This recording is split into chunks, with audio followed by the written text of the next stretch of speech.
I'm on a quest to have a second healthy baby, and that means I'm not putting any toxins, any fragrances in my body, and that's where Caraway Home cookware and their Tupperware come into play. Right now, when you use my code TSFS at carawayhome.com, you get 10% off. I'm sure you're like, Sarah, what are you talking about? Well, Caraway products are non-toxic. That means they have no PFAs, PTFEs, those forever chemicals that are extremely hard to pronounce. And I just ordered their storage containers in navy. Oh, and hello, they don't have any toxic chemicals either. Don't believe me? Go and read their 5-star reviews. Over 65,000 people have rated them 5 stars. Visit carawayhome.com/TSFS to take advantage of this limited time offer for 10% off your next purchase. This deal is exclusive to Sarah Fraser Show listeners, so support my show and visit carawayhome.com/TSFS or use code TSFS at checkout. Caraway, non-toxic cookware made modern. Hi there, this is legendary comedian and podcast pioneer Jimmy Pardo. I'm here to tell you about the award-winning podcast Never Not Funny. We are now celebrating our 18th anniversary. That's right, 18 years of podcast greatness. Never Not Funny was one of the first comedy podcasts, and I'm told it's still one of the best.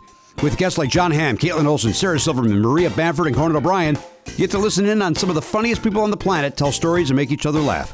Subscribe to Never Not Funny now in Spotify, Apple Podcasts, or wherever you get your podcasts. All right. Woo!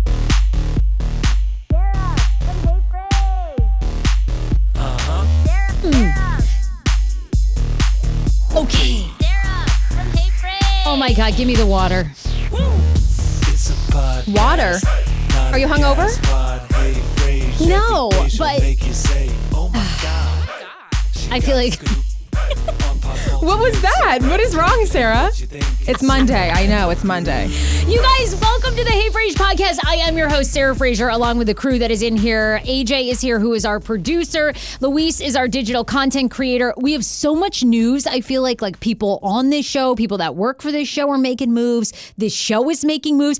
I'm a little excited. We have a big announcement that we're going to make on Wednesday. I'm really excited. Or we're not making it today. We're going to make it on Wednesday. No, we're going to make it on Wednesday. Yeah, I don't even want, because I don't want to jinx it. We have a final meeting about it today after the show, and then it will be a go, and then I will not be able to stay off social media. I'll be so excited. It will be hard for me to contain myself. I'm really excited too, and I'm just going along for the ride. And if it ends up working out, I will be the happiest person ever. Really? Now, will that mean that you'll stop looking for other jobs, when this one comes through? Confirmed, yes. I can finally say yes. I will not look for another job, Sarah. I will feel safe, and I will not have to look anywhere else for another job. So you have me. You have me locked in if this works out. Good. All right, I can't wait. Anyway, look, so we have so much to talk about. I feel like it is a pop culture overload, in fact, today. I was out all weekend long. You guys know me if you've listened to this podcast forever. I usually go to bed every night, almost religiously, in bed at 9 to 9:30. Almost if not every night. earlier, yeah. Completely. And I, turned out, now I don't want to go anywhere. I get invited to all these great events. I don't care. I don't want to go. And oftentimes now I look at award shows and everything and I think, oh my God, if my life is headed there, I hope the fuck they don't invite me. I really do. I think to myself, what am I going to do if I got to go to the MTV Music Awards and be on the fucking red carpet? You sound like a bitch, Sarah. I know. People would love to go to the MTV Awards. Oh God, it's so really. Okay, I would give my left hand to go to these things, and you're like, the MTV Music Awards. Ew. That's why you're on the show. Because one, for your talent, and two, that I want you to go to these on our behalf, on the show's behalf. I'm there, done. You don't even have to ask me. I mean, I push us to go on these events. I'll email people, and sometimes we hear back, sometimes we don't. And good to know that I'm the only one that's going to be going. Oh my God, I forward you stuff all the time. She does. There was this beer company that's having some concert they want to take you to in the North Woods or something. I already made my plans for it. Really? Are you going? Well, yeah, but I think it conflicts with work too, because we're always working. Even on a weekend, we work and then we go have fun. This weekend was so busy, but it was really fun, but it was busy. Oh my God, yeah, it was so busy. And I wanted to take a round of applause for you because you went out and you actually drank. Saturday and Sunday? I went out in Leesburg. I was out in Leesburg, Virginia. For those of you who listen, and I was thinking about that. I've been listening to some of the podcast episodes, and I'm like, God, we haven't reset in a while. We have a lot of new listeners. For those of you who don't know, the Hey Frase podcast is almost 3 years old. It'll be 3 years old this December of 2018, which is bananas. We got to have a party. I can't even believe it. I know. We have to have a party. And that's all thanks to you guys. You guys have like the sponsors that we have. Because I'm really torn about charging. Like I'm really torn about doing a subscription-based show because I don't want that for you guys. I want to like share everything I know. I always want to entertain you. I want to infuriate you. I want you to come here for all your love and your hate. Okay. I want us to be the one-stop shop. Okay. Where sometimes you tune in and you're like, that bitch. I can't stand her. Yeah. And then other times you're like, you know what? I think that girl's actually kind of funny. Like I get a lot She's of got info good on it. hair, and I'll send her a dick pic like that. Like that's all the stuff I want. You know, really. You do enjoy some good dick pics. I have some funny. I'm getting like crazy. This is how I know too that the show is succeeding because I'm starting to get very bizarre messages that I used to get like when I was on the radio. Yes. Every day I get tons of emails and dick pics and love proclamations, Wait, and are you I always want the dirt on people's lives. So please always email me, sarah@heyfraser.com if you're going through something. Most likely I can relate because I'm batshit crazy too. But I want to hear it. So I usually get like a lot of email. Then when the podcast started, people were trying to find me, like, where have I been? Because my background is, for people who don't know and are just tuning in for the first time, so my whole career started in D.C. like 10 years ago on radio. So like my big break was co-hosting on 99.5 on the show called The Kane Show, which was on Top 40. It was like this whole, like, I don't even know how to describe it because it wasn't your typical morning show. It was more like four friends having this just really open conversation every day that was like funny as hell, and everyone had great chemistry. It was amazing. So I was there for 6 years. I left, always wanted to bet on myself. And then I briefly had a show on 107.3 with Ty and Mel, which was great. It's kind of like my entree back. And throughout the time, I've contributed at Fox 5 DC, which is the local Fox affiliate here in town, and done lifestyle stories. And then I started this podcast. So now I'm beginning to get people again like, oh my God, I found you. And I just went through a divorce. Do you want to see my penis? And I'm always like, this is awesome. This is how I know the show is working. No, that's so great. I love going back on your story because I listened to Hot 99.5 and The Kane Show in high school. So that just goes to show you like how amazing and like how big your grasp was on the area. And I was 21 at the time when I started that job. Oh, exactly. Yeah. I'd just been able to drink. Just like you were just turning 21. Yeah, I know. So, So I mean, that's it's why I'm incredible. Just a shade over 30. So we're going to, at the end of the show, you have to read some of these inbox, these DMs you're getting. Oh, Pineapple Mail today is out of control, okay? It's true, it is. We have Pineapple Mail is a segment we do at the end of every single Monday show where we read your text messages, your Instagram DMs, your emails to sarah@heyfraser.com. Pretty soon we're going to take phone calls so then you can just call anything you need. And it's feedback, advice. If you want to rant and rave about me, I get that too sometimes. So all that. We do it all. I can't wait to take calls. Oh, I know. Me It's too. gonna I be so can't fun. wait. Look, a couple of housekeeping things we got to talk about, and then we have to talk so much pop culture because I don't even know where to start. Miss America was on last night. Mac Miller died. Serena Williams on the tennis court. That story continues to have major legs of people that either think Serena was... I think the word hysterical is like a terrible word, but a lot of people online are like, she was in bad form. She was hysterical. She shouldn't have acted that way. And then other people are like, men get away with this all the time. John McEnroe. It's true. I just like how relevant she stays. Like she's always in the media. Like not only being like the one of the top tennis players, but just for being controversial. And I love that shit. Like I love when people dabble in all the worlds. Like yeah, they do. Reality, like babies. I love it. I love it. NFL was on yesterday. Am I the only one? I went, because I hear, from our nutsack president, who's always like, no one's watching the NFL anymore. Like ratings are the lowest. So you're like, oh, I wonder if they're being affected. Then I went to a bar yesterday because I was out this weekend. I thought, you know what? Fuck it. Bitch I'm out. was out, y'all. Bitch was getting it in. Did you and Dan have crazy sex? No, we were too tired.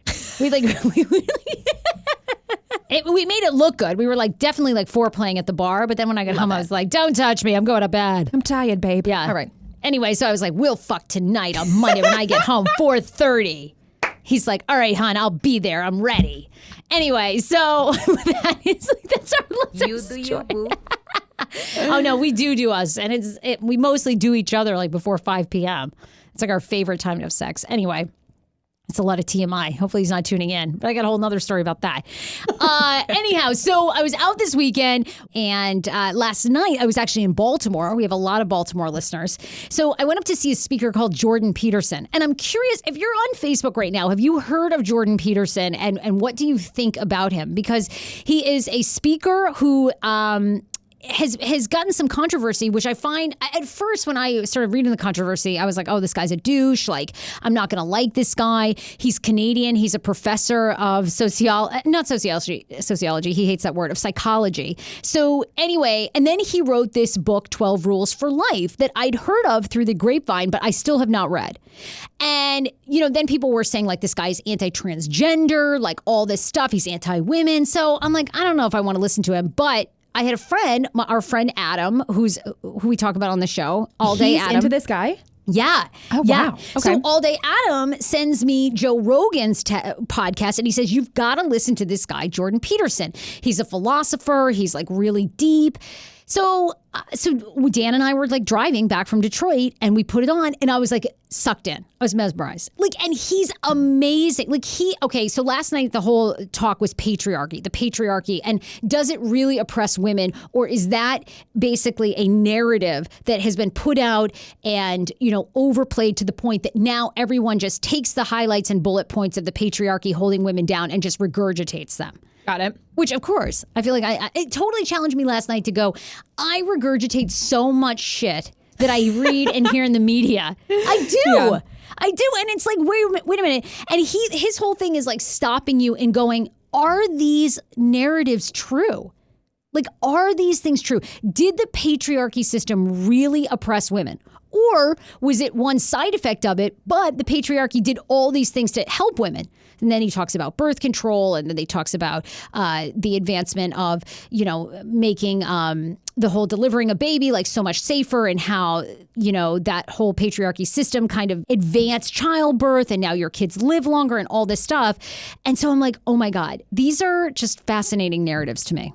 Well, I like that you look at both sides, because you are a big, I wouldn't say, would you consider yourself a feminist? You're a feminist, but not like a hardcore one that's like, I hate all men, fuck men. Like you fight for women and fight for women's rights. But I like that you're like seeing this other side of it. Yeah, and I think that it's funny that you asked me that, am I a feminist? I went to an all-women's college, which I loved the whole idea and the messaging of you can do anything you want. But the whole thing about whether it's feminism or whatever activism you're in is, ultimately, we have to do it together. And that's basically from a scientific, from a historical point of view, is what he argues. And when a system becomes like about one group controlling things, you essentially have a tyrannical society, and it never works. So ultimately, what feminism, I think, is saying to women is like, get in there, fight. You do deserve equal chances. And yes, I'm with all that. But I think this idea that like men need to take a back seat, like white men need to take a back seat, and then women need to just shine. I'm like, I don't know. Is that like, because basically his argument is if women did that, like if society just said, okay, women are running the country, women are running the show from now on, like we're going to just switch it up and women are going to be in all power. That essentially he says exactly various abusive powers that have happened. Like a great example is Me Too. And like we just were talking about Les Moonves, who's the CEO of CBS stepping down, that exact thing would happen by women. On the other side. Like, oh, interesting. So it's always about like, for him, it's always about a balance. And I'm like, God, that's amazing. I think he is super fascinating. And I don't get why there's so much controversy around him. Because essentially, when you Google him, if you don't know him, like a lot of people on here don't seem to know him. Evelyn's on, Robin Ficker is on, Yvonne Castro Rodriguez just joined, Marlene is on, but nobody's really saying. I was asking you guys if you know who Jordan Peterson is. When you Google him, though, there is a bill that comes up in Canada where essentially it was saying if you do not refer to a trans, one of Jordan Peterson's gripes with this bill in Canada was they were trying to propose that essentially if you call a transgender person, like let's say, Andrea, you are becoming a man. Right. Okay. But you're still dressing as a woman and you demand to be called he. Like that's what you want to be referred to. Even though I'm still in my transition period. Correct. Okay. Basically, the bill said if I am working with you or talking to you on the street and I don't call you by what you want to be called, then I can be charged with a hate crime. And so Jordan Peterson argues against that. Like, that's just, it's bananas. Like that, yes, of course, hate crimes when there's like violence, but like what are words? And there's like a whole ideology behind it. Anyway, so if you research him, that's what will kind of come up. But I'm like super fascinated by him. I think that people do not like him because he's so smart. And I think there's a simplicity about what he says. And I think also whether you're left or right, I think both sides have gone so bananas with their their theories and their thoughts and how you have to behave that I think Jordan Peterson is very threatening to those both opinions. Well, yeah, people don't like to see the other side of stuff. And until they're like awakened by this person, they just want to stick with their own, like, I've stuck with this belief. Like, my mom is a person like this. She has her opinions and she sticks to them. And the minute somebody tries to challenge her, she gets pissed. And so I see it all the time with her. But I love Joe Rogan and I love his podcast and I love the people he gets on. So I'll definitely take a listen to that episode. It was the Jordan Peterson episode. Yeah. I mean, he's on for like 3 hours. I would love to know what I so desperately want him to be on this podcast. Like, it would be so good. But I don't know. He's only doing like selective interviews. And I think he's getting to the point where he refuses to come on if you edit the interviews, because I think he has been so, his words have been taken and miscued and then edited and sliced and diced so much that that there's various narratives that are created. And so I think he'll only come on, which I'm like, fuck yeah, dude. Well, we're live, yeah, so there's no editing. We don't do any edit. We're lazy as fuck. After this goes off, like we're not editing shit. Like, here it is.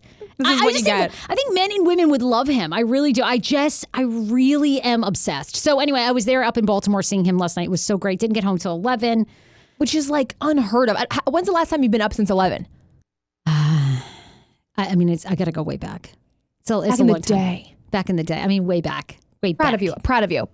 I was up and out. It was amazing. Amazing. So that was my weekend. But Andrea, I wanted to hear what was going on with you. I know you and Iggy had like what happened? Something about like you were house sitting or supposed to be babysitting his birds? Well, what? First of all, when you say that, it sounds so bad. My boyfriend has 2 birds. They're cockatiels. I've never had a bird. I've never held a bird in my life before, Iggy. And he was away this weekend on drill because he's in the National Guard. And so he told me to like make sure the birds are okay. And I was like, okay. So I didn't go over because I was so busy. We had work and I'm like watching my grandmother. Like, too much was going on. So I never went over there to watch the fucking birds. And so he comes back last night and he's like, and I went over there just to like make sure the house didn't like die down before it was up to me to like watch his apartment. Anyway, long story short, nothing. I didn't do anything. The birds were starving. They were frozen. They were almost dying. Yeah, because really? I didn't refill their food or water, and I didn't know it was like such a serious thing. I thought these birds live forever. So yeah, I get there. He's like, really nice to see you didn't feed my birds. And they're freezing because they're shivering, and the dishes aren't done. And I thought you were gonna do my laundry. I was like, what is this? A service? Like, you go away for the weekend and I'm supposed to clean your whole apartment? Guys, we do not live together. And no. Wait a minute. But was there was obviously an expectation that you were going to take care of the birds, which didn't happen. Right. But did he say to you before that you went, hey, do you mind doing my dishes and making my bed? Hell no. He really asked you that? As a nice gesture. In the past, I've gone over and watched the birds and then I've made his bed and done the dishes as a nice thing. Guess what, girls? Don't fucking do anything because then they expect it the rest of the time. The next time they go away, they expect the same exact service. And I was like, sorry I didn't get to your dishes this weekend. Like, what? I was pissed. I was like, I can't even believe that you asked me to do your dishes. He's like, yeah, and I'm surprised there's not really dinner here. What? Yeah. I was like... Okay, never mind. I take back everything I said about Jordan Peterson. That patriarchy sucks. Like, look at these men. Fuck them. He's like, what? I was working all weekend. I was like, so really was I. He seems so like... Because Andrea's boyfriend is how old?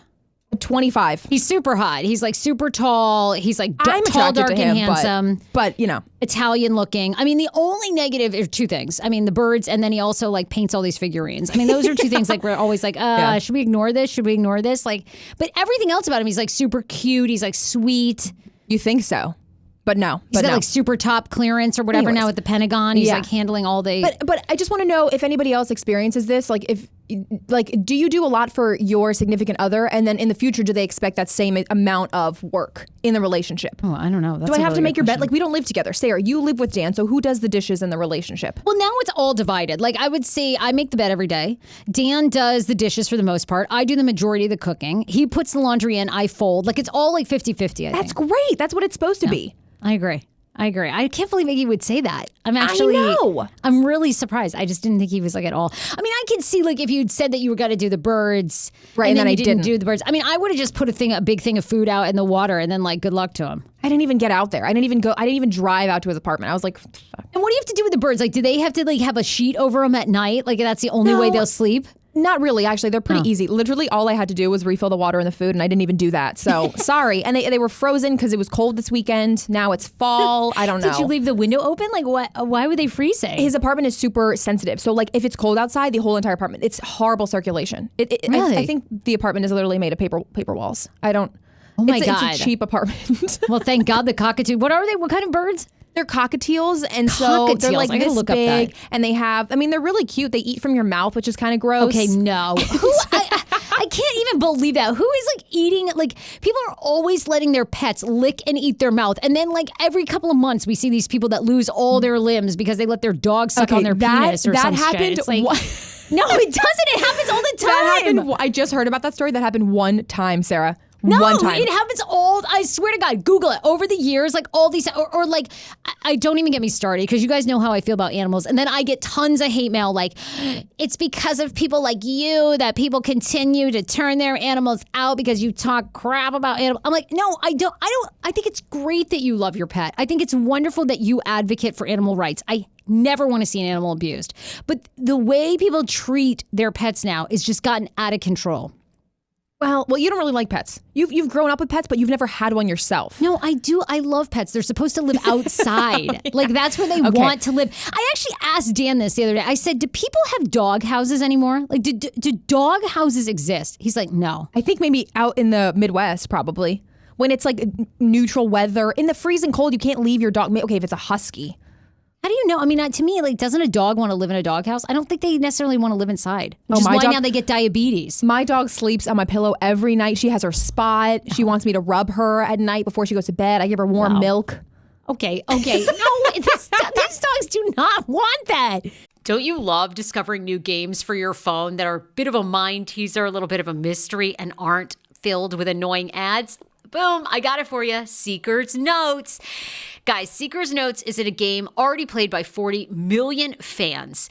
And the best part about this game, it isn't one of those games just for killing time. It's a perfect stress reliever, too. The game is great with community and social interactions. Every puzzle is a workout for your brain, baby. Also, the best part, like I mentioned, totally no annoying ads. It's no Wi-Fi needed, and it's free. Now, it has a variety of virtual collectibles as well. Beyond the captivating visuals and immersive atmosphere, Seeker's Note offers a treasure trove of virtual collectibles. These are not mere items. They are relics and add depth and meaning to your journey. What are you waiting for? Get playing today. Get a little stress reliever. Oh, nothing is better than a fun game on your phone. Download Seeker's Notes now. This is a first for the Sarah Fraser Show. I have partnered with a mindful eating doctor. You guys know I gained and lost 150 pounds until I found mindfulness and quit all fad dietings. If you have tried every diet under the sun, I want to introduce you to Dr. Applin at Optimal Body. Go to myoptimalbody.com, request an appointment, and be sure to say that the Sarah Fraser Show sent you, because you can qualify for a free personalized assessment, plus a bonus free 30-day supply of their gut repair product when you sign up for a customized plan. Again, that's myoptimalbody.com to request an appointment. I have never partnered with a fad weight loss company, and I never will. Dr. Applin is the real deal. If you have even tried Ozempic and it didn't work for you, you need to see him. Starts with a gut reset, and they actually make a plan for you that is long-term and slow weight loss, so you can keep it off and change your life forever. Don't believe me? Go and read their mindful 5-star reviews. Go to myoptimalbody.com and tell them the Sarah Fraser Show sent you. We were talking on the show, the big news over there was two big news. Mac Miller, the singer, died of a drug overdose, which was absolutely tragic. Just 26 years old, very talented. You probably know some of his songs. I really knew the one. He did a collaboration with Ariana Grande. The song's called The Way. So you probably would know that one. That was the one that I knew that was the most popular. But I think the saddest part about this story is Ariana Grande getting so many people saying that basically he overdosed because of her. They'd broken up 6 months ago. Right. That she had to turn off the comments on her Instagram page after she put up a picture of him. But you AJ, you felt differently. You feel like she just shouldn't even addressed it, right? I think it's such a personal thing when somebody that you know goes through this, and I don't know if it's better to bring awareness to it or kind of just keep to yourself. I think that she posted a picture, didn't have any caption, the comments were disabled, and I think that she should, it's such a personal issue, just don't even post about him. Like, do you have to show to the masses that you care about this person? And it, like, is your social media so personal that you share stuff like that? You know what I mean? Like, a lot of people showed a lot of respect to Mac Miller, friends of his. Right. John Mayer had a beautiful post about him. Oh, really? I didn't even read Yes. that one. Okay. And he said he wasn't even super close with him, but the moments he did share with Mac Miller were amazing. They did this one collab together, and he, like, John Mayer was praising him. And I love posts like that. But for Ariana Grande, you know, she was dating him. They were in a serious relationship, and I just don't know. I don't like how she posted a picture and turned off all her comments and was like, People were like accusing her of essentially leading to his death. I'm like, Yes. do people know how deep addiction is? Like, Exactly. addiction, you there's can't so even- many things that trigger addiction. Right. For her to put blame, they were dating for 2 years, and one of the main reasons they broke up is because of his drug problem. So obviously she tried to help him. She stayed with him as long as possible, probably, and it's not really her fault. But who's to judge? They say that he just dropped an album and Travis Scott dropped an album, and they were talking all this shit between each other, like. Travis really? was so much better, and like Mac Miller, nobody even knew Mac Miller released an album, and so that's the real reason, like the underlying reason why he was pissed. Like his supposed girl he was dating came out and did a whole like showed text messages before his death. Between he and Travis Scott. No, between him and her. Okay. And like explaining the Travis Scott thing, and he was like telling this girl. Right before he overdosed, he had you deserve everything, you deserve the world. Like, I just need to deal with my own stuff, and I should have brought the text messages up. But Very apparently, sad. Yeah, so I really don't think it had anything to do with Ariana. I mean, it probably was a contributing factor. Sure, I'm sure there were so many things, and you know, ultimately, as anybody who knows this listening, and I always disclose my brother's been 7 years sober. I actually think it's this month, which is amazing. But addiction is one of the hardest things to deal with, and it's constantly there for people. So it's, you know, I mean, it's working on your sobriety and having that, and you have to want it. You have to have hit your rock bottom to want it. Is this one of the songs that This is one of my favorite songs, Knock Knock. I don't know if anybody knows. I mean, I'm sure, but anyway, super sad. Everybody please. Yeah. A lot of people were affected by it. I mean, I heard so many people surprised. Tons of people. Well, we were talking that was the big news until Cardi B and Nicki Minaj had a fight at Fashion Week, which, to be honest, I don't really like. Do you guys watch and care? I don't care. The only thing that I read about this is that Nicki Minaj, for many people, Remy Ma, other rappers, other people in the business, apparently works against other female personalities to try to shut them down. Like, actively tries to get them off red carpet so they can't get exposure, like actively tries to derail their sales. And to me, it just sounds like Nicki Minaj is a bully. It sounds like she's becoming a bully. She is a bully. She kept antagonizing Cardi B. And then I just loved all the videos where people were like, oh, no, you're kidding. Like, a stripper got in a fight? No. I'm like, yes, I love that. But no, Nicki Minaj just sounds like an awful person, which sucks because I used to love her music, but I don't care anything. I couldn't even tell you what album, the newest album that she has out. I mean, I think it was Queen or something. It was trending for like one day. Who gives a shit? It's like Kanye West releasing like Throne 2. No one cares. No, does anyone buy albums anymore? No, they don't. That's why I think they have to create all this drama all the time. I think they have to pretend there are all these feuds and like, you know, I think that's why people hate on Eminem so much. It's like, yeah, Eminem got in when people still bought albums. Now, like, nobody who's buying your album. I go to YouTube and I listen like this. Justin Bieber. This was like a Nicki Minaj, Beauty and the Beat. I used to love this song. This is when she was nice. Now she's like a huge bitch because no one's like buying her stuff. To be honest, I've never heard good things about her, so I don't even. I think that they. What sucks is like. Yeah. Oh my God, I love him so much. First of all, I love all the pop music. Like, bring back the pop music. I know. Didn't you miss that? Yes. I miss the old fun pop music. All of it now, they're all trying to do these hardcore rap disses. Who cares? I don't care. Like, Beauty and the Beat, all I need is Beauty and a Beat. That's all I need, literally. Beauty and a Beat. Yes. I need to Love be in it. this pool with Justin Bieber. I don't give a crap that he's fake, feuding with Travis Scott. Who cares? Yeah, no. All right, J. Biebs or Zac Efron? Oh my God, Zac Efron. Zac Efron's like way more of a man.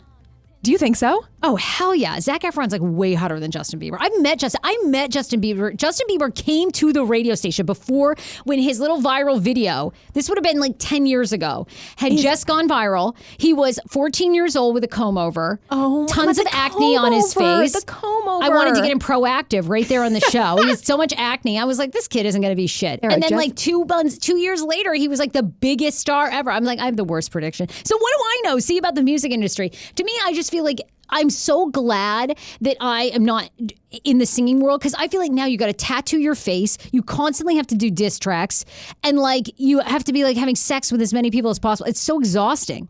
Nothing seems worse to me than trying to be a pop singer. No, but all you want to do is have sex. So I feel like you would just be perfect. Okay, yeah, you're right. Okay. I've got that down. But then they have to tattoo their whole bodies. Like everyone, you need all these tears all over your eyes. Yeah, that's a lot. I mean, that's oh my God, it's so much, right? The drama to keep it going.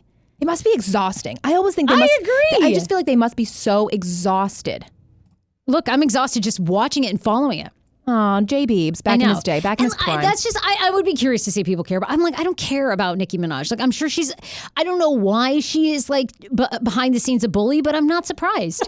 I'm not. Like, I feel like that's the thing is like watching this whole Serena Williams. Like, I'm so into this, like what people think about Serena and that match that she had at the U.S. Open. I feel like that has more clout. Like, you can talk about that and actually have a real opinion about that than Nicki Minaj and her fight. So what's your opinion, by the way? And Naomi Osaka is, her win now is being said that, you know, it was overshadowed by all the drama that's happened with Serena Williams. I'm sure you've seen this. I mean, again, I always say to people, like, if you're blessed enough not to have the internet, like, God bless you. But right. For anyone that has an internet, they already know this.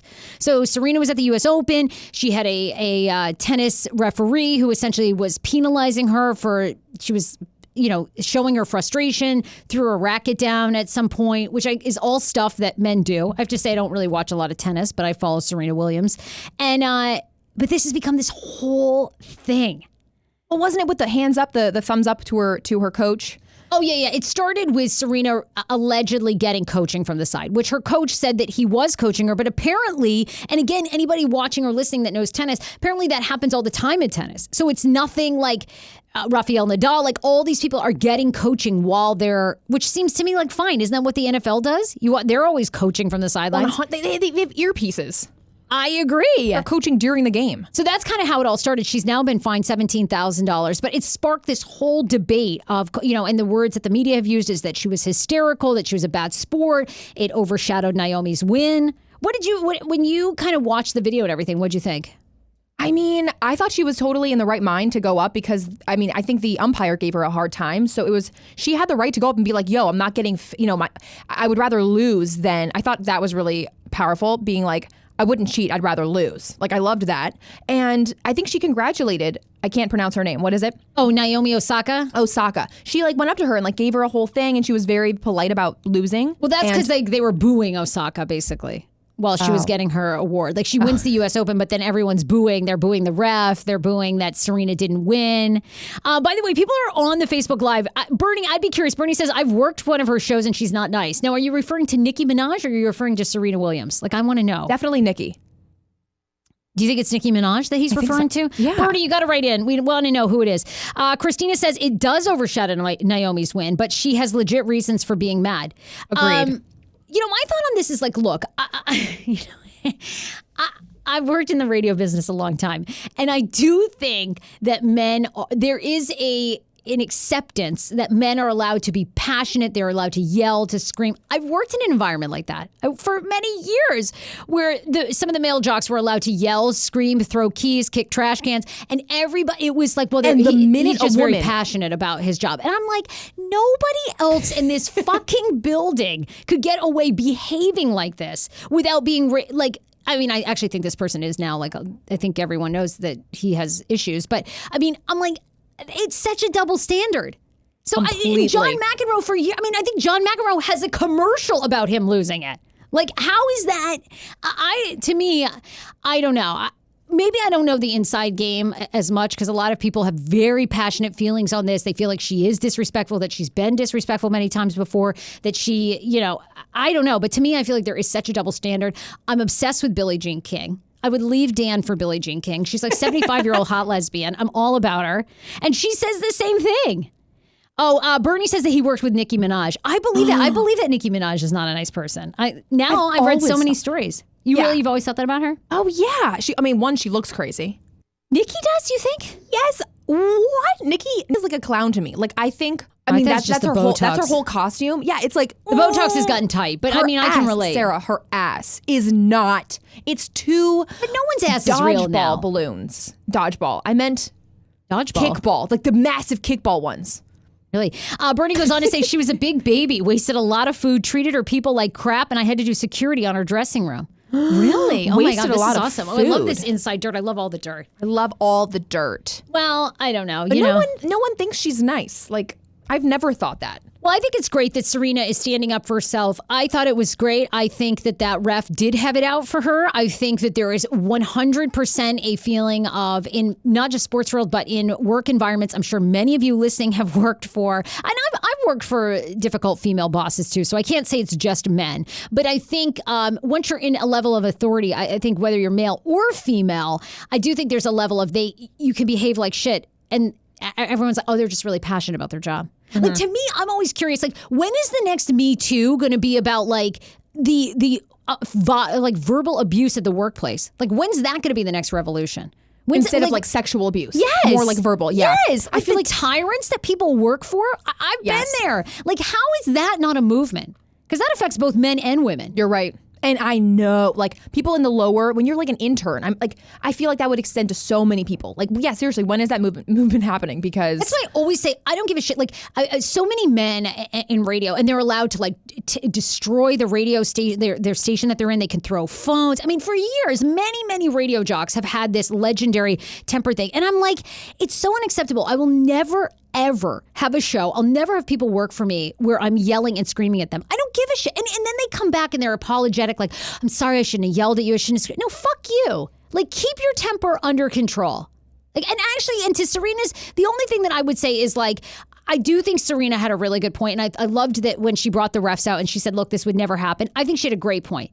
Then I think once you start crying and everything, the message is a little lost. I think, but I liked what she was saying. Yeah, but this is not for how much success she's had. I don't think she's a diva at all. Like in the past, we haven't seen this type of behavior. Well, that's not exactly true. In 2009, I think she told a ref that she would shove the tennis ball so far down his throat he wouldn't be able to breathe. So I do think that's she's a little extreme. That's a little extreme. But they all do. They all do. So what I'm saying is, universally, I don't care if you're John McEnroe or Serena Williams. Behave better. And I know you're lost in the moment. And look, you're dehydrated, you're sweating. There's a lot on the line. Not only, I think the biggest part about celebrities is then you're supporting your parents, you're supporting your friends. You've got kids. There's a lot at stake. But, it drove me crazy to see all the men on social media like, oh, she shouldn't behave like that. Really? How about let's talk about who in your office abuses people? Because I'm going to go out on a limb and say it's probably more men. Yes. I mean, yes. Show's over. Hi. No. Hi.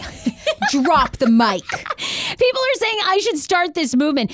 Did you ladies see the cartoon that they made of Serena? No, send it to us. We always love memes. Alyssa says this is real talk. Stephanie says it's an intersexual double standard. I mean, I agree. I do agree with you. I do agree. I think that for years, whether it's Rafael Nadal, whether it's John McEnroe, I think that these men get allowed to absolutely have complete over-the-top dramatic actions that are violent and outbursts, and they are completely rewarded for it. Like, oh, he's just passionate about his job. Fuck you. Tom Brady's the same way. I think Tom Brady at times is like, it's like so over the top. You can be passionate about your job, but at the end of the day, get over it. It's like other people. You love Tom Brady. I do love Tom Brady. I did, and they won that yesterday. And like Gronk, I just like love it. I do love Gronk. He's so goofy. He's actually, I see you marrying like Gronk. Yeah, I really do. yeah, that's like my just type of this guy. complete like knucklehead that has like zero brain cells, but it's like massive and muscly and full bro. And then you guys just drink vodka shots off each other. I could totally see you with Gronk. You're like that hot too, I think. No, although everyone tells no. me I'm not supposed to say that about you, but That's what I thought Iggy was. And then he turns out to be this like intellectual freak. And I'm like, I hope his family doesn't listen to this podcast. It would be a disaster. I know we got to talk. We don't even have time because I want to hit some more stories, but we do have to. I'm getting to the point where I think we have to put out a fake podcast. I really am, because my mother, my future mother-in-law wants to listen. Your family wants to listen. Iggy's parents. We actively have to put something out that's severely PG, and we start with a prayer. But like, oh yes, okay, Yeah, that'll we're win over gonna my definitely parents. do that. The only problem is we work so much. They're gonna wonder why there's only one episode. So we got to at least do 3. I should. All right. Yeah. Okay. We'll do that. We're going to work on that with listeners. Okay. I wanted to get a couple of these stories too. And then we've got to thank our sponsors. We got to get to Pineapple Mail. So a 104-year-old Japanese doctor is recommending these healthy pieces of advice if you want to live longer. And I really love this list. I can't wait to hear them. It's from thehealthylifestyle.com. Oh my God. I think it's, oh God. I don't, I'm going to say Mr. Honora. Okay. I'll just go with that. Dr. Honora. I can't say his first name. He's 104 years old from Japan. He's written several best-selling books, Live Long, Living Good, and also New Elderly Movement. Okay. But he says, here are some of the top things if you want to live longer. He says, number 1, always carry your own stuff and take the stairs. Dr. Honora still takes 2 steps at a time while climbing the stairs. And he says you should always carry your own groceries, your own luggage, your own bags. I love that. I love that. Yeah, he says it's really good for balance. You always take the stairs. I always take the stairs. I don't really work out. Oh my God, I didn't even get to it. I'm not going to do, I'll have to talk about it later. Because I did take a Zengo class. It was the worst nightmare of my life. Wait a minute. Okay, if we don't have time, do we have time? What, to do the Zango class? I don't even think we're going to have time. All right, you guys, it is on so... Wednesday. I had never been to, do you actually pay? People pay to go to these cycling classes? It was bananas. It's like in a nightclub where they abuse you on a bicycle. It's the worst thing ever. The idea is you're not even supposed to know that you're working out. They're supposed to like trick you into thinking like this like pumped up music. Oh my God, are you kidding? Did you know you were working out during that? My vagina and butthole still hurt from riding that bike. It was the most uncomfortable thing ever. And then there's like this trigger that they call it, which ups the gauge of it makes the resistance more. And the entire time they trigger shame you. They're like, all right now, turn it all the way to the right, all the way. Only you know. Only you know within yourself. Are you going all in? Because at the end of the day, you're going to walk out of here. You've got to check yourself. And have you left it all on the floor? All on the floor. My fucking trigger was all the way to the left the entire time. And she's like, turn it all the way to the left. I'm like, I can't go any more left for the cool down. I was like, it's been left the entire time. Was it a good workout? No, it was hell. It was hell. I couldn't wait to get off. And people cycle so hard. I swear to God, I think that the underlying like whole phenomenon there is they're trying to break the bicycle or They're something. just going to fly off the bicycle. Oh my God. These people all seem to me like they snorted Adderall. They got on these bikes and then they like cracked themselves out for an hour. I was like, oh my God, I was going so slow. And then every time she'd be like, right now, you dig in yourself right now. Are you all the way to the left on your trigger? Are you all the way to the right? I'm all the way ready to get off this. Like, how do I get off? How do I get out of here? But of course, they put me right near the fucking stage. It was the worst. They did? Oh no. Then she stares at you. The instructor stares at you during the whole time. She's on her headset. You got to go in the back. You got to get a last row seat. And the minute, like, I tried to, like, when the lights went down, I was going to try to, like, kick my heels off of the pedals so I could just relax. But they can't. They strap you into the bike. It's like, even if you wanted to leave, like, you can't. You have to, like, piss and shit yourself on the bike because you can't stop. It is that intense, folks. I don't know how people do it, honest to God. I was like, I can't even, I don't know. But look, okay, here are some of the other things that Dr. Honora says. He says, don't believe everything recommended by a specialist or your doctor. Educate yourself, read more. No one forces you to believe your doctor. And he says, get second opinions. Share what you know with others. He still gives 150 lectures a year. He says that you should share your knowledge. No one says that you have to retire. Do not retire if you love what you do. Plan ahead. If you don't want your life to be boring, you must have a busy schedule filled with lectures and appointments. Oh, no. That sounds exhausting. I agree. Don't be overweight. He says your level of energy doesn't come from eating well or resting longer. It comes only from feeling good. You'll be happier and more energized if you get rid of your rules and your mind. Act like a child. Think like a child. Have fun until you feel hungry or sleepy. I'm going to adopt that. I'm going to start acting like a kid. I feel like we do. I feel like our job is so fun that we do act like kids. Also, kids retire. Like, kids are not working. This goes against everything. But no, we should have fun at work. See, but we have fun at work here, do. right? I don't verbally abuse you. You don't. And we have a great time. Sometimes you, what's the word? I refuse to get upset when there are technical difficulties. And many people here at Podcast Village have gone, hey, it's amazing that you don't have a meltdown. No, it should piss you off that these radio guys still have meltdowns about a fucking microphone. It's true. You are really nice. It shouldn't be a badge of honor where people come up to me and they're like, wow, I can't believe, the internet didn't work today and you didn't lose it. No, that's how messed up our workplaces are. In radio, it's so bad, or just TV in general. Honestly, I think it's banking.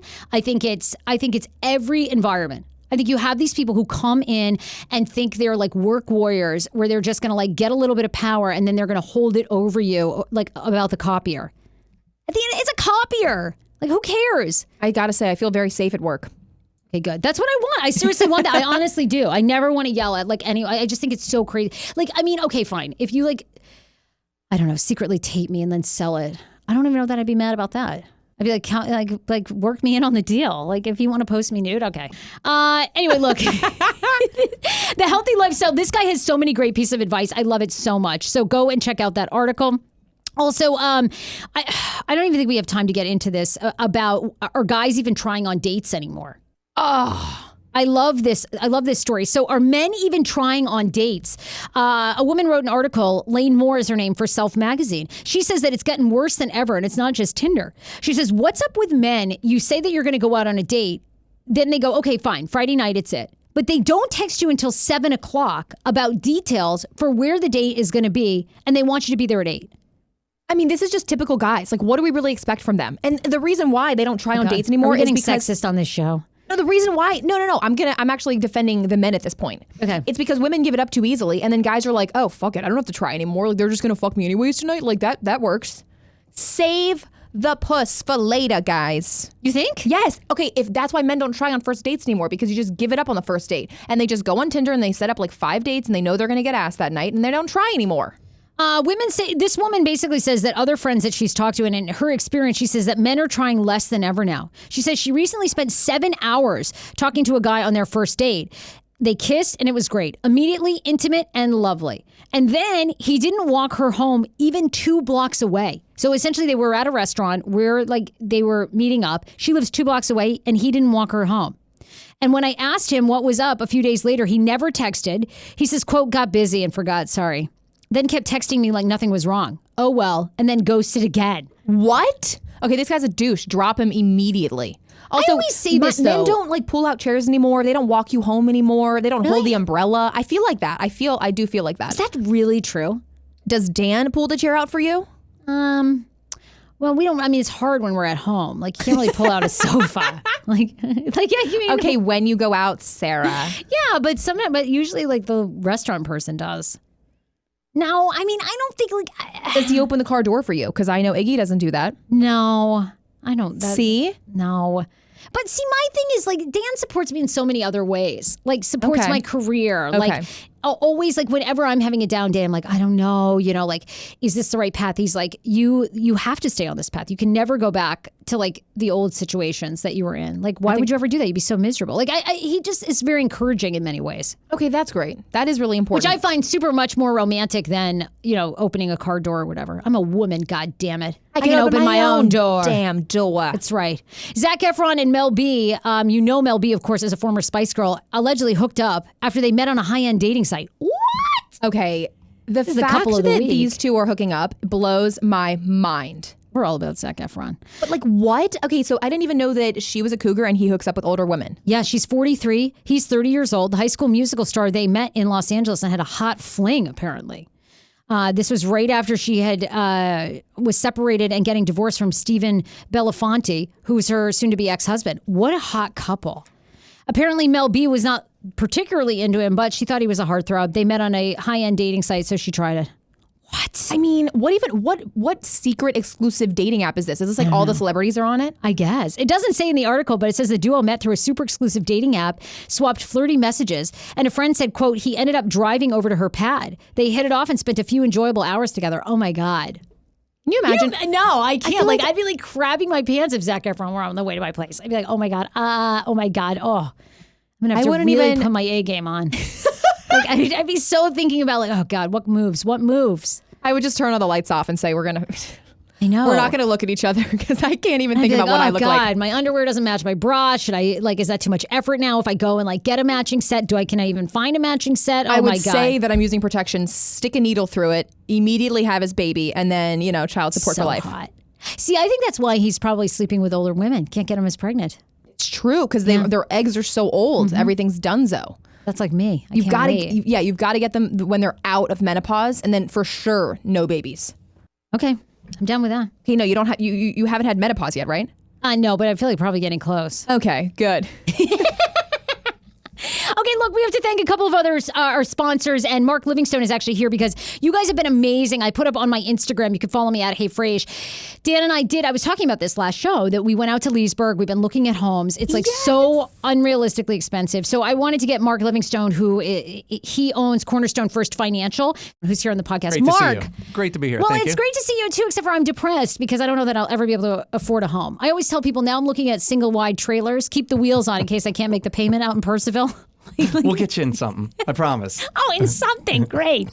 Look, I have so many questions, and people love when I put you on social media, by the way. They always think you're Dan. Okay. Do you think that Dan and I look alike? Yes, I do. And I always tell people it's interesting because you and I have been out on a date. We have. Hey, by the way, did you hear our segment that chivalry apparently is dead? This woman wrote this Self magazine article. She says that men put in less effort than ever on dates. I didn't hear. Is Okay, it on well, this episode? Yeah, we were Haven't talking about listened this. yet. Well, basically the premise is this. She says that men like text last minute, they ghost you, they don't really text or call after. Like, do you think that you're a guy? Like, what do you find? Do you think women are just as guilty? It depends. If a woman puts out very early on, then that's going to take a lot away because then you're going to concentrate on getting it again and what the experience was like. So my advice to women that are going out on dates is don't put out for some time so you can concentrate on other things like getting to know each other, maybe going paddleboarding or doing something fun other than that. That's what I said. And then That was AJ's advice. Yeah. Don't put it out, There you go. sister. don't put it out. Yes. right. So that's just my experience. Okay, well, there you Okay. go. All right, well, look, here's my question to you. Sure. Two things I wanted to know. So we went out and looked at a $650,000 home in Leesburg, which Okay. seems grossly overpriced That's to a me. big house. It's a massive house. 3,000 square feet. Yeah, something like that. Okay. Got it. And so, but my thing is this: if hypothetically we could afford to buy this house, okay, and we put 30% down, which would essentially be 130,000, 20% down. 20% down, okay, 130 grand. Yep. What do you think our return on investment on a home like that would be? Well, the general rule of thumb is that a house doubles in value every 15 years. Okay. Okay, so in 15 years, whatever you pay for it now, $650,000, is going to be worth $1.3 million in 15 years. You think? God, that is amazing for if you Leesburg. look back, historically speaking, that has happened every 15 years. Really? Yeah, absolutely. Even with the recessions, even with appreciation, it all balances out that every 15 years a house will double. And I'll also tell you, we're having a great return with the Hey Frase listeners right now. Yes. I love your listeners. They're wonderful. We are getting tons of response. We do have the best listeners. They are super cool. And so we've had a bunch of response of people really just doing some fact finding, trying Yep. to figure out if and when they qualify, what they need to do to get their credit in order. Do they make enough money? If they make this much or they're paying this much in rent, what do they qualify for? So it's not all about getting in a house right away. It's about positioning yourself so Yeah. that when you're ready, 6 months, 12 months, 18 months down the road, that you are the best that you can be to win out the other bids on a property. Yes, I got a lot of questions about that too when I put your picture up that people wanted to know. So cornerstonefirstfinancial.com is where people could, that's your website. Cornerstonefirst.com. Cornerstone First, thank you. .com, Cornerstonefirst.com. You can go to HeyFrase.com too. I've got right. your banner ad right there so people can click on that. But this is my other question to you, and I really wanted to know in doing research now and looking at our home. And I agree, we'll find a place. I just have champagne taste on a real on beer, a beer budget, right. Yeah, major beer budget, like PBR budgets. Yeah, it's really so no anyway. But when you go to these like new properties, they're always saying to you, like, we'll waive all your closing costs. So then I got to thinking, like, when we were looking, I was like, wait, how is Cornerstone First better or like combat that? You know what I mean? So the way that you're getting that, the old adage, if it sounds too good to be true. Okay. So you're going to run into primarily like new construction. They'll say, if you go with our lender, we'll pay $10,000 towards closing, or we'll give you granite countertops or sub-zero refrigerator. The way they're doing that is by upping your interest rate. And then getting money back, and that's how they're luring you in, is with those offers. Because a lot of people going to new construction aren't going to be doing what you're doing, which is shopping around and finding that we have the lowest rate. And so we will give you the bottom rate, but we're not giving you the $10,000. If you want a higher interest rate, yeah, I say I'll meet or beat anyone out there, and that's how we do it. So if you came to me and said, hey, this construction company is going to give me $10,000, I'll do the same thing, but I'm going to get this higher interest rate. You don't want that. You want the lowest interest rate because you're going to be in this house for a long period of time. Love it. Okay, good. I was like, I got to ask you that. So cornerstonefirst.com. Yep. Can people call you as well? What's the best number to reach you? It's 202-625-1221. 202-625-1221. And my Twitter handle, which you and I love to go back and forth, is at Cornerstone1ST for Cornerstone First. Awesome. Yes. Okay, great. Well, I'm excited. We're getting closer to finding our I love place. it. I love it. Yes. And like I said, your listeners are wonderful. Yes. And Hey Frasier listeners. Yeah. When you call Mark, be sure to tell Mark that you heard about him from the Hey Frasier podcast. And like you said, do all the legwork now. Get qualified for the mortgage. Find out what you need to be saving, what you need to be putting away, how your credit is. And you and your team take care of all that. So you're ready to go. And there's a statistic that I just read last week that says that you're 10 times more likely to be a millionaire if you're a homeowner. Really? Yeah, absolutely true. No kidding. So therefore, do your due diligence now. Give us a call, and we will get you the best deal out there. And definitely tell us that you heard us on the Hey Frasier podcast. I love that. And we will take care of you, and we're on the right path. Awesome. Mark, thanks so much. I've been pleasure. dying to ask you that question. Okay, we'll see you soon. Thank you. Thank you.